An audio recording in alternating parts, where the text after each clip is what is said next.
오늘 은혜 받으실 하나님의 말씀은 시편 139편 1절에서 10절까지의 말씀입니다. 여호와여, 주께서 나를 살펴보셨으므로 나를 아시나이다. 주께서 내가 앉고 일어섬을 아시고 멀리서도 나의 생각을 밝히 아시오며 나의 모든 길과 내가 눕는 것을 살펴보셨으므로 나의 모든 행위를 익히 아시오니 여호와여, 내 혀의 말을 알지 못하시는 것이 하나도 없으시니이다. 주께서 나의 앞뒤를 둘러싸시고 내게 안수하셨나이다. 이 지식이 내게 너무 기이하니 높아서 내가 능히 미치지 못하나이다. 내가 주의 영을 떠나 어디로 가며 주의 앞에서 어디로 피하리이까. 내가 하늘에 올라갈지라도 거기 계시며 수월에 내 자리를 펼치라도 거기 계시니이다. 내가 새벽날개 비치며 바다 끝에 가서 거주할지라도 거기서도 주의 손이 나를 인도하시며 주의 오른손이 나를 붙드시리이다. 아멘. 이 시간 이정숙 목사님 나오셔서 주님은 거기에도 계십니다 라는 말씀 제목으로 선포하실 때에 많은 은혜 받으시기 바랍니다. 습관이 영성입니다. 네, 여러분 모두 만나 뵙게 돼서 너무나 기쁘고 또 저 개인적으로는 감격스럽고요. 또 감사합니다. 지금 아마 이곳에 계신 또 많은 분들께서도요. 제가 그 철부지 정말 꼬마 어렸을 때서부터 이렇게 지내던 모습을 또 기억하시는 우리 교우분들께서도 많이 계시는 텐데요. 오늘 정말 말 그대로 모교회, 어머니 교회, 저로 하여금 귀한 신앙의 유산을 얻을 수 있도록 말씀의 귀한 씨앗을 또 뿌려주시고 또 목회자의 길을 가는 데 있어서 큰 영향을 주시고 인도해 주신 이 신광 재단 이 귀한 곳에서 참으로 오랜만에 이렇게 말씀을 나누게 하여 주신 하나님께 정말로 기쁘고 또 감사한 또 영광을 올려드립니다. 그리고 이 귀한 자리에 초대해 주신 담임 목사님이신 우리 김인김 목사님과 또한 모든 교우 여러분들께 다시 한번 감사의 말씀을 드리면서 오늘 말씀을 시작하고자 합니다. 옛날 어느 수도원에 말과 행동이 조금은 어눌한 그런 어린 수도사가 한 명 있었습니다. 말도 모자라고 행동도 모자라서 다른 수도사들은 그 어린 수도사를 비웃거나 혹은 이렇게 조롱하거나 무시하곤 하였습니다. 그런데 어느 날 수도원의 수도원장님께서 수도사들을 다 불러 모으신 다음에 아주 기이한 과제를 하나 내주셨습니다. 그 과제의 내용은 무엇이었냐면 작은 새 한 마리를 수도사들에게 나누어 주시면서 아무도 없는 곳에 가서 아무도 보지 않는 곳에 가서 이 새를 죽이고 다시 수도원으로 돌아오라라고 하는 과제였습니다. 하루의 시간을 줄 터이니 아무도 없는 곳으로 찾아가서 이 새를 죽이고 다시 돌아오라는 과제였습니다. 그 과제의 내용이 기이하고 너무나 특이하지만 수도원장님께서 내주신 것이니 수도사들은 그 과제를 이행하기 위해서 각자의 길을 다 떠났습니다. 시간이 지나서 점심이 지나고 또 오후가 지나고 이제 해가 질 무렵이 됐습니다.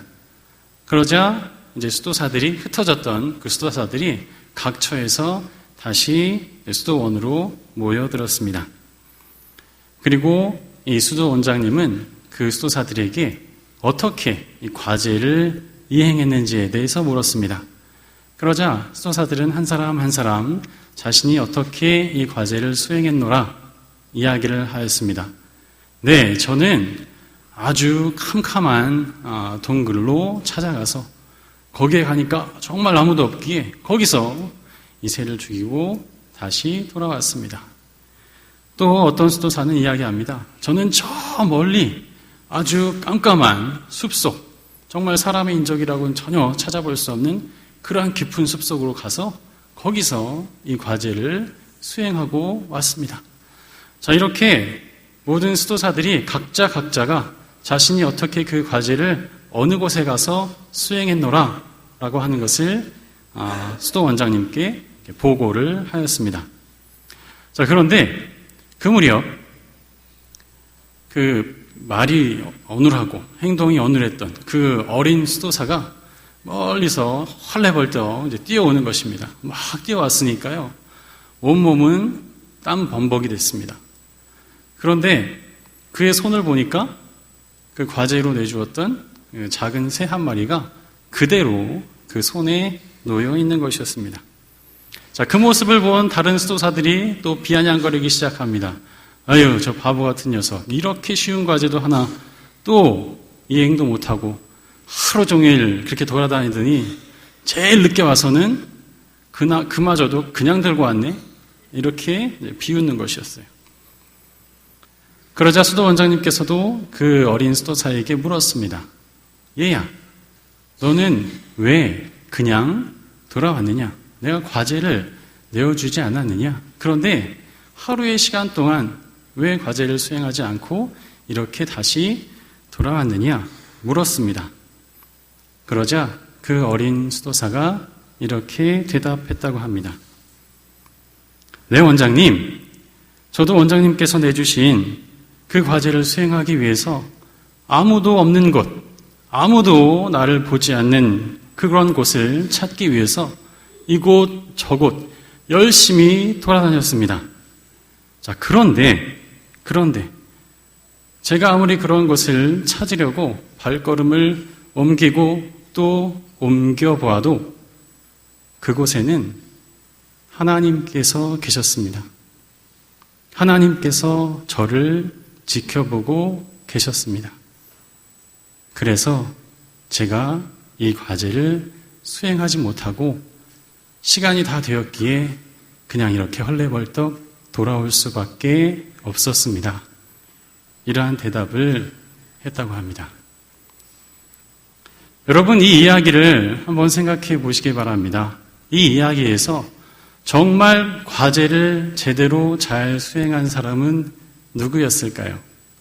언뜻 보면 그 어린 수도사만이 과제를 제대로 수행하지 못한 것처럼 보이지만 어찌 보면 그 수도 원장님께서 내주신 과제의 본질과 그 핵심적인 의미를 가장 잘 이해하고 파악하고 또 수행한 사람은 그 어리숙했던 어린 수도사가 아니었겠습니까? 여러분, 저희가 신앙인으로서 신앙인의 삶을 살아갈 때 자주 쓰는 말 가운데 하나가 이것입니다. 하나님께서 함께 하십니다. 하나님께서 나와 함께 하십니다. 하나님께서 우리와 함께 하십니다. 참 즐겨 쓰는 말이고요. 저도 자주 쓰는 말이고요. 입버릇처럼 쓰는 말이기도 합니다. 그래서 때로는 이 고백이 참 평범한 고백으로 그렇게 퇴색이 되는 것처럼 느껴질 때도 있습니다. 그런데 다시 생각해 보면 이 고백처럼 정말 놀랍고 또한 위대한 고백이 또 없음을 또한 깨닫게 됩니다. 왜 그럴까요? 정말 우리의 삶을 살아가는 가운데 하나님께서 나와 함께 하고 계시다.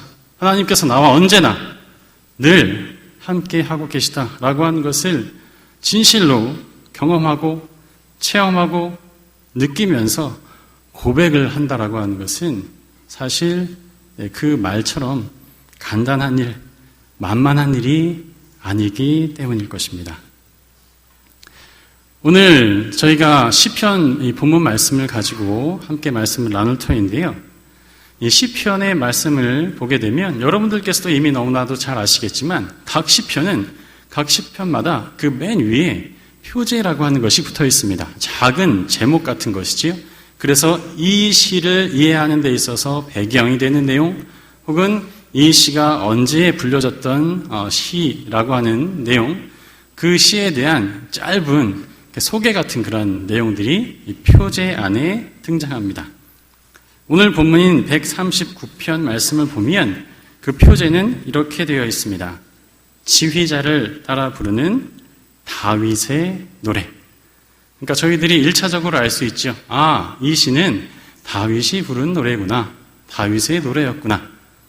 자, 그런데 많은 성서학자들은 이 시를 연구하는 가운데 한 가지 더 깨달은 것이 있다고 합니다. 무엇이냐면 이 시는 단순히 다윗 한 사람의 시일 뿐 아니라 또한 더 깊이 들어가면 유대 민족 이 전체의 삶하고 아주 깊게 연관이 되어 있는 그러한 시라고 하는 것입니다. 그런데 그 삶의 정황은 어디냐? 바로 바벨론 포로기. 바벨론에 끌려가서 혹독한 노예 생활을 하고 있는 유다 백성들이 부르고 또 찬양하고 고백하던 시라고 하는 것이죠. 1차적으로는 다윗 개인의 시지만 더 깊이 들어가 보면 이것은 포로 생활 가운데 있었던 유다 공동체, 그 민족 전체가 부르고 또 암송하고 하던 그런 시라고 하는 것입니다. 여러분 한번 떠올려 보았으면 좋겠습니다. 여러분 바벨론 포로기에 그 생활이 어떠했을까요? 여러분 우리 민족도 일제 그 식민의 참혹한 그 시기를 지나지 않았습니까? 요즘 이 한일 감정이 최악으로 치닫고 있다고 하는데요. 결국 그 뿌리 어디에 있는 것이겠습니까? 우리 민족이 그 옛날 당했던 모진 고통과 시련과 아픔의 세월, 그것이 잘 정리가 되지 않았기 때문에 여전히 그것이 우리들에게 영향을 끼치고 있는 것이겠죠. 여러분, 이스라엘 백성들, 그 유다 백성들도 역시 마찬가지였을 것입니다. 눈앞에서 사랑하는 가족들이 하나둘씩 죽어나가고 내가 살아가고 있었던 정든 이 집이 무너져가고 예루살렘 성이 무너져 나가고 그리고 알지 못하는 그 바벨론 땅으로 내가 끌려가게 될 때 이것은 내가 무슨 어떤 비전을 위해서 야망을 위해서 어떤 인생의 큰 뜻을 위해서 내가 스스로 택해서 이주하는 것이 아니지요. 그것은 강제로 그냥 노예로서 그 알지도 못하는 먼 곳에 끌려가서 내 의지와는 상관없이 강대국의 그 압제자들에 의해서 내 삶이 좌지우지되고 있는 삶을 살아가고 있는 상황이었습니다. 여러분, 그러한 삶을 살아가고 있는 유다 민족 그들에게 가장 크게 다가오는 큰 질문은 무엇이었을까요? 그것은 과연 하나님이 어디에 계신가? 라고 하는 질문이었습니다. 하나님 어디에 계십니까? 하나님 우리를 백성 삼아주신다 말씀하시지 않으셨습니까? 그런데 하나님, 지금 우리는 이렇게 고통스럽습니다. 나라를 잃었습니다. 가족을 잃었습니다. 나의 삶 또한 절망밖에 없습니다. 언제 고국으로 돌아갈지도 모르겠습니다. 언제 가족들을 다시 만날지도 도무지 알 수가 없습니다. 아무런 희망이 없습니다. 아무런 삶의 소망이 없습니다. 하나님, 그런데 지금 어디에 계십니까? 여러분, 우리들 역시 마찬가지겠죠. 때때로 삶 속에서 만나게 되는 고통의 시간들, 또한 낙심되는 순간들, 참으로 사방이 꽉 막힌 듯한 그러한 어려움에, 흑암에 터널을 지나게 될 때 가장 먼저 신앙인으로서 내 안에서 이렇게 나오는 질문, 그 중에 하나가 무엇이겠습니까? 하나님, 보고 계신가요? 하나님 지금 보고 계신가요? 하나님 지금 저와 함께하고 계십니까? 하나님, 어디에 계십니까? 라는 질문 아니겠습니까? 제가 타지에서의 지금 삶을 살아가고 있는데요. 한 가지 짧은 이야기를 좀 나누고 싶은데요. 저도 앞이 캄캄했던 순간들이 몇 개가 있는데 하나만 좀 소개를 해드리고자 하면, 여러분, 유학생들의 삶이 뻔하지요. 언어도 힘들고 문화도 힘들고 재정적으로도 힘들고 여러 가지 어려운 그런 순간들을 지나가게 되는데, 제가 참 어려운 어떤 순간 가운데 그 장학금을 받게 되는 은혜를 얻었습니다. 그래서 참 기쁜 마음이 있었어요. 다행이다. 이 장학금 받으면 이제 잠시 좀 숨통이 트이겠다라고 하는 생각을 가졌었는데요. 근데 제가 지금 살고 있는 곳이 보스턴인데 그 장학금을 수여하는 곳이 뉴욕이라고 합니다. 한 4시간 정도 거리인데, 근데 뉴욕에 와서 그것을 이렇게 수령했으면 좋겠다는 거예요. 좀 장학생 수여식 같은 것을 좀 크게 하니까 거기에 와서 참석을 해서 받았으면 좋겠다. 그래서 제가 당시에 이렇게 이제 배가 부른 첫째 아이를 이제 배에 임신하고 있었던 처를 데리고 운전을 하고 막 신나는 마음으로, 들뜬 마음으로 내려가고 있었습니다. 그런데 이게 웬일일까요? 한 2시간 정도 내려갔는데 고속도로에서 차가 속된 말로 퍼졌습니다. 그런데 제가 그전까지 그렇게 멀리 나와본 적이 없어요. 거기까지. 그런데 차는 갑자기 섰고 또 비는 내리고 또 공교롭게도 차문을 열고 딱 나오는데 눈앞이 캄캄합니다. 그러면서 툭 튀어나온 아이가 하나님 어디 계십니까? 하나님 왜 이러세요? 이런 이야기였어요. 하나님 정말 이러실 거예요? 장학금 주셔서 와 룰루랄라 했는데 차가 퍼져가지고 거기서 그냥 쓰게 된 거지요. 너무나 깜깜했던 순간이었던 것을 제가 기억합니다. 아이러니는 나중에 장학금보다 차 수리비가 더 나왔어요. 제가 지금 웃으면서 이야기합니다. 참 놀라운 것은요, 진짜 너무 당황스러웠어요. 무엇을 어디서부터 어떻게 해야 될지가 ABC가 하나도 생각이 안 나는 거예요. 한국 같으면 뭐 어떻게 하는 조치가 따다닥 생각이 날 텐데 처음 가서 뭐 도저히 어떻게 해야 되는지 방법을 모르겠더라고요. 그런데 참 놀라운 것은 그 가운데서도 또 놀랍게 전혀 생각지도 못했던 어떤 방법으로 인도해 주시고 또 도움의 손길을 주시고 하셔서 그 순간들을 잘 이렇게 지나왔던 것을 기억을 합니다. 정말 고백하건대 지금은 웃으면서 이야기하지만 하나님의 은혜가 아니었으면 불가능했겠다라고 하는 고백을 할 수밖에 없는 것이지요. 여러분, 오늘 이 시편의 기자가 그리고 그 바벨론 포도 생활 가운데 있었던 유다 백성들이 이렇게 노래하는 것입니다. 주님, 내가 주의 영을 피해서 어디로 가며 주님의 얼굴을 피해서 어디로 도망치겠습니까? 내가 하늘에 올라가더라도 주님께서는 거기에 계시고 스올에다가 지옥에다가 자리를 펴더라도 주님은 거기에도 계십니다. 여러분, 오늘 이 구절을 글자 그대로 보면 시편 기자는 어디론가 주님을 피해서 막 도망가고 싶은데 주님께서 무슨 스토커처럼 계속 따라다니면서 내가 이 주님을 피할 수 없다 이렇게 노래하는 것처럼 저희들이 들릴 수 있겠지만 사실은 이것은 시적인 표현입니다. 시적인 표현. 내가 어디로 끌려가도, 내가 어디로 쫓겨가도, 내가 어떤 상황 가운데 닥치게 돼도 참 주님이 없었던 것 같았는데 돌아보니 그곳에 주님이 계셨었구나. 나를 도우셨구나. 나와 함께 하셨었구나. 그분의 오른손이 참 절망 같은 그런 상황 가운데 내가 가고 있었는데 그런데 거기서도 주님이 계셨었구나 라고 하는 것을 믿음으로 당신 자신의 삶을 통해서 고백을 하고 있는 것입니다. 내가 아무리 벗어나도 피할 수 없는 것처럼 주님은 내가 아무리 어떤 험난한 곳에 가더라도 거기에 계시다라고 하는 것을 수사학적으로, 시적으로 표현한 말씀입니다. 주님의 현존이, 주님의 함께하심이 도무지 느껴지지 않는 것 같은 자리일지라도, 그러한 상황일지라도 주님께서 항상 나보다 앞서 그 자리에 가 계시다라고 하는 것을 고백하고 있는 말씀입니다. 여러분, 오늘 우리 성가대에서도 귀한 찬양을 해주셨죠. 야곱의 그러한 내용들, 베델의 사건 이야기가 등장을 했는데요.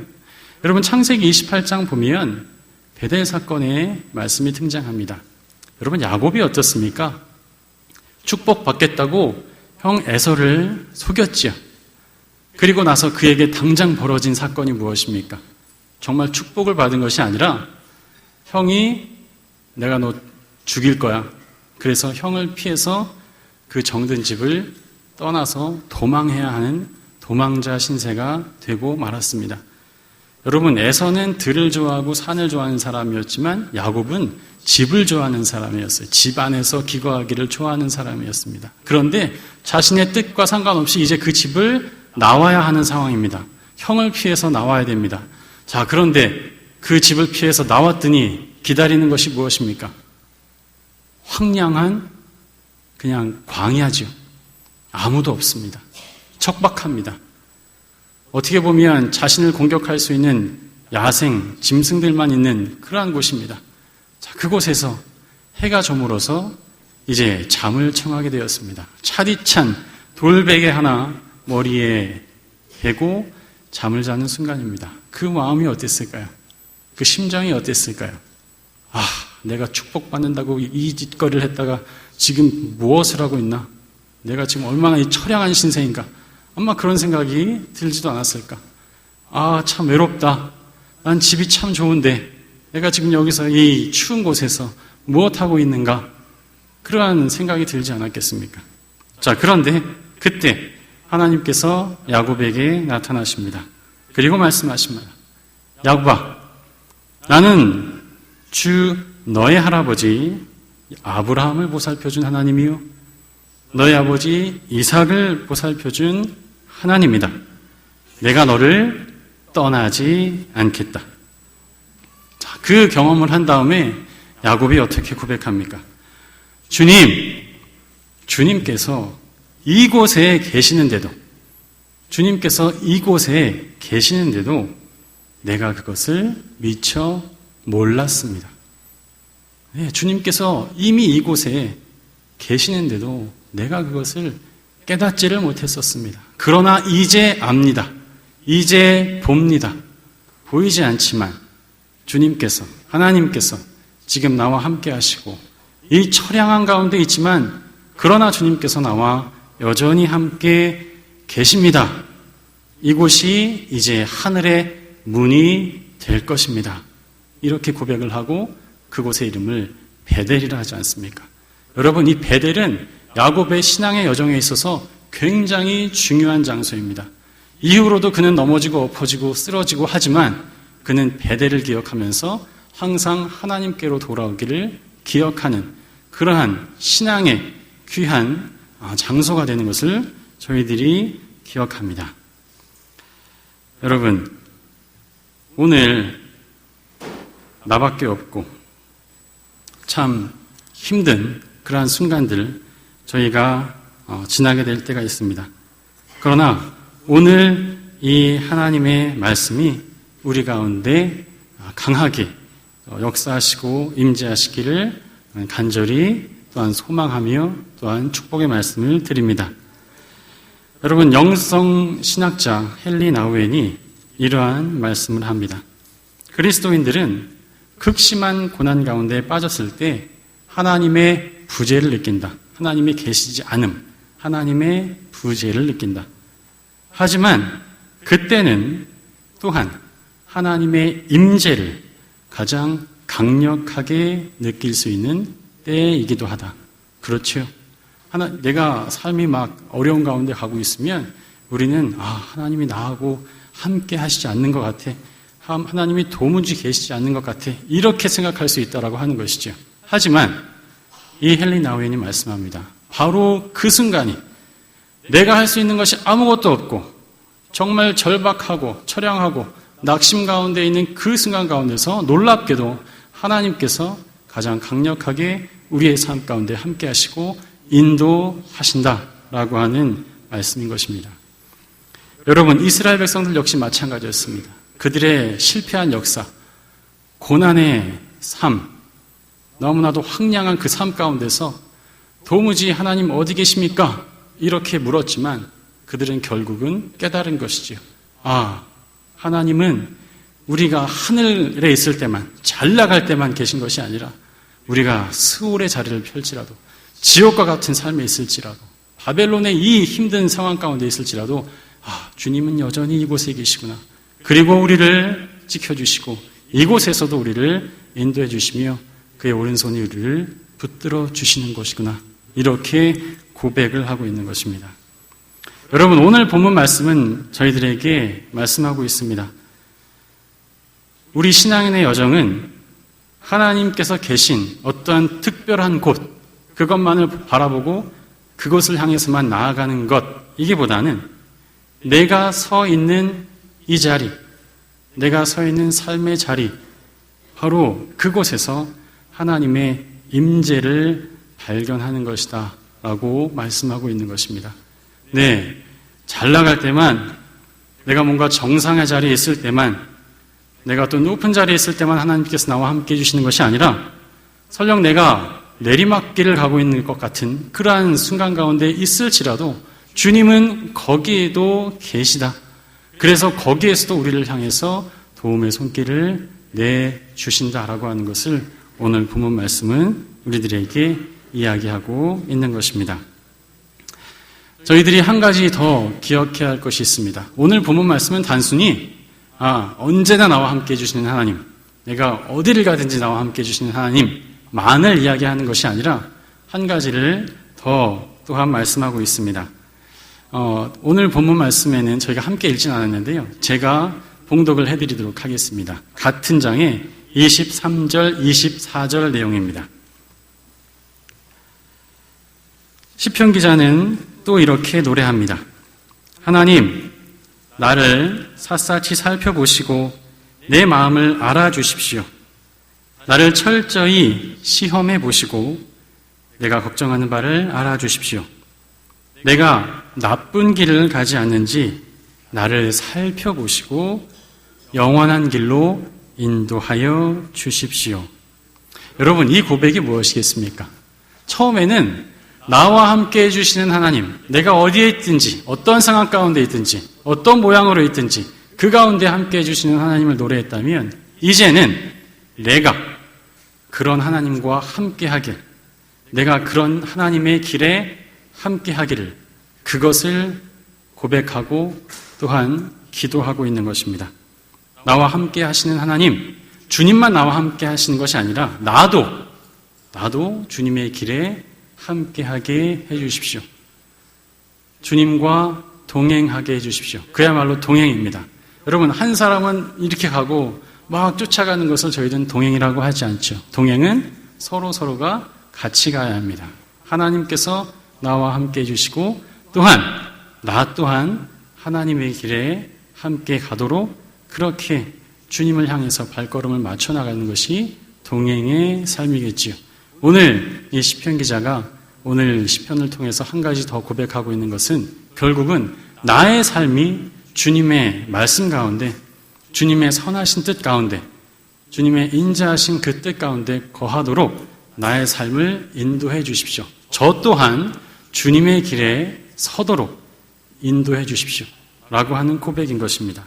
나의 길이 악한 길 가지 않도록 막아주시고 주님의 뜻과 다른 길이라면 거길 가는 것이 아니라 주님의 뜻을 향해서 나의 삶을 옮길 수 있도록 인도해 주십시오. 주님의 그 선하신 길, 말씀의 길, 참된 복된 길, 말씀의 길을 제가 사모하게 해 주십시오. 주님을 사랑하고 이웃을 사랑하는 삶을 살아갈 수 있도록 나의 길을 인도해 주십시오. 이렇게 고백하고 있는 것입니다. 여러분, 저희들 그렇습니다. 아까 제가 맨 처음에 소개해드린 이야기에서처럼 나 혼자 있다라고 생각하면요, 우리 안에 죄된 마음도 쉽게 들어올 때가 있습니다. 그렇죠? 여러분, 누가 나를 보고 있을 때 몸가짐을 단정하게 합니까? 아니면 혼자 딱 있을 때 몸가짐을 단정하게 하기가 쉽겠습니까? 당연히 전자겠지요.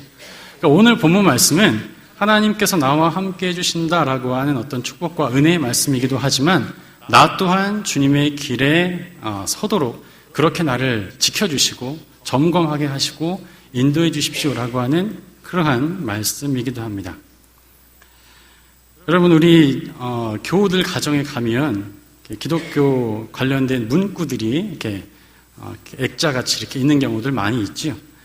제가 그 가운데서 좋아하는 성경 구절, 그 말씀 구절 가운데 하나가 이런 내용이 있습니다. 여러분들께서도 아마 다 들어보셨을 텐데요.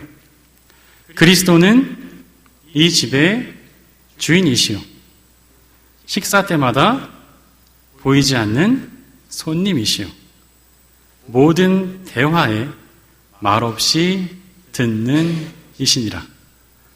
여러분, 참 은혜로운 말씀이기도 하지만 또 우리들의 말을, 또 우리들의 행동을 또 돌아보게 하는 말씀입니다. 보이지 않는, 우리의 육신의 눈으로는 예수님을 볼 수 없지요. 눈으로는 보이지 않으나 그런데 그 주님께서 언제나 우리 가운데 함께 하고 계시다라고 하는 말씀입니다. 우리를 지켜주시고 보호하시고 인도하시는 분이시면서 동시에 우리로 하여금 우리의 말과 우리의 행실과 우리의 삶이 그분의 길에서 떠나지 않도록 또한 우리를 또한 지켜주시는 그러한 분이시다라고 하는 그러한 말씀인 것이지요. 우리를 위해서 죽으시고 또 십자가에서까지 그 사랑을 주시고 또 하늘에 부활하시고 하늘에 오르셔서 이제는 더 이상 우리가 눈으로는 볼 수는 없지만 그분의 은혜가 오늘을 사는 우리들에게도 여전히 함께하고 있고 또 여러분 각자의 삶 속에서 주님께서 여러분을 향해서 그 은혜의 손을 내어주신다라고 하는 것을 오늘 말씀을 통해서 다시금 마음에 새기시는 저와 여러분 모두가 다 되시기를 이 시간 간절히 축원드립니다. 우리 사랑하는 신광교회 성도 여러분, 오늘 이 시편 기자의 고백이 바로 우리의 고백이 되기를 간절히 소망합니다. 하나님께서 함께 하십니다. 정말 함께 하십니다라고 하는 은혜. 내가 잘 나갈 때만 함께 하시고 뭔가 어려울 때는 이제는 안 계신가 보다. 그런 하나님이 아니라 언제든지 내가 어디를 가든지 나와 함께 하시는 하나님.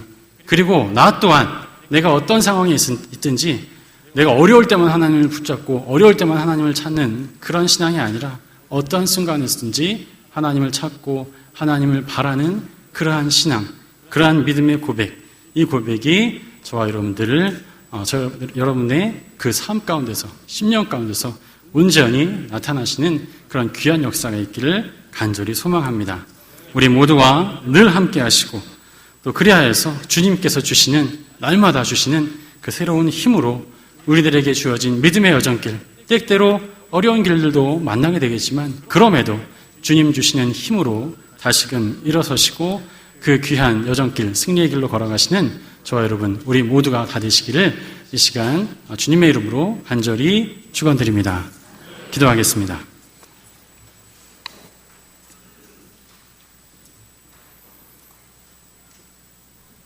사랑과 은혜가 많으신 하나님, 참 감사드립니다. 오늘 말씀을 통하여서 주님께서 언제나 우리와 함께 계시다라고 하는 그 믿음의 고백을 듣게 하시니 참 감사드립니다.